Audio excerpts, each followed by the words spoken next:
Traffic నిబంధనలను తూచగా పాటించాలని, ఉల్లంఘించిన వారిపై చట్టపరంగా కఠిన చర్యలు తప్పవని Srikakulam traffic DSP GVS Prasadarao స్పష్టం చేశారు. ఇటీవల తరచూ రోడ్డు ప్రమాదాలు అధికంగా చోటు చేసుకుంటున్నాయని, యువత ప్రధానంగా త్రిబుల్ రైడింగ్, మితిమీరిన వేగంతో బైకులు నడపడం, వేగ నియంత్రణ లేకపోవడంతో తరచూ ప్రమాదాలు చోటు చేసుకుంటున్నాయని, ఆ కారణంగా ఎందరో యువత క్షతగాత్రులను, తీవ్ర ప్రమాదాల్లో ప్రాణాలను సైతం కోల్పోతున్నారని డీఎస్పీ ప్రసాదరావు ఆవేదన వ్యక్తం చేశారు. శబ్ద కాలుష్యాన్ని మరింత పెంచేలా హారన్ వినియోగిస్తూ త్రిబుల్ రైడింగ్ ద్వారా పెచ్చిమీరిపోతున్నారని, నిబంధనలు ఉల్లంఘించిన వారెంతటి వారినైనా ఉపేక్షించేది లేదని హెచ్చరించారు. ఈ సందర్భంగా ట్రాఫిక్ నిబంధనలు పాటిస్తూ వాహనాలు నడపాలని, ఎట్టి పరిస్థితుల్లోనూ త్రిబుల్ రైడింగ్ ప్రమాదాలకు గురి కావద్దని యువతతో ఆయన ప్రతిజ్ఞ చేయించారు. అనంతరం పలు అంశాలపై వారికి కౌన్సిలింగ్ నిర్వహించారు. ఈ కార్యక్రమంలో ట్రాఫిక్ ఎస్ఐ హరికృష్ణ, సిబ్బంది పాల్గొన్నారు.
నగరంలో ఈ ట్రిపుల్ రైడింగ్ దీంతో ఎక్కువగా యాక్సిడెంట్లు జరుగుతున్నాయని చెప్పి ఎస్పీ మేడం గారు చెప్పడంతోనేమో ఈరోజు ఒక డ్రైవ్ పెట్టుకున్నాము.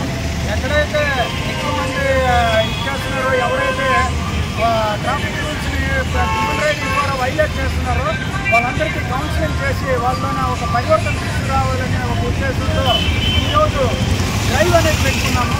అందరితో సహకరిస్తున్న మన ఎస్ఐ గారు, మన సిబ్బంది అందరూ కలిసి ఈ విధంగా ఎవరైతే ట్రిపుల్ రైడింగ్ చేశారో వాళ్ళందరినీ ఒక దగ్గర తీసుకుని వచ్చి వాళ్ళకి అది చేయటం నేరం, అది చాలా తప్పు అని చెప్పి వాళ్ళ చేత చేయించడం అలాగే జరిగింది, చెప్పడం జరిగింది. వాళ్ళ బండిని సీజ్ చేయడం జరిగింది, వాళ్ళకి కౌన్సిలింగ్ కూడా చేయడం జరిగింది.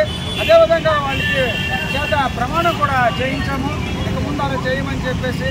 వాళ్ళు ఈ విధమైన పరిమితి తీసుకుని వస్తే మీ దగ్గర నుండి ఒక 10 మంది, 10 నుంచి 20 మంది అందరిలోనే ఒక చైతన్యం వస్తుందని, అందులోనే మీ ప్రెస్ వాళ్ళు కూడా దీన్ని ఎక్కువగా ప్రాపగండా చేయటం వల్ల అందరిలోనే మార్పు వస్తుందని మరి కోరుకుంటున్నాను. Thank you.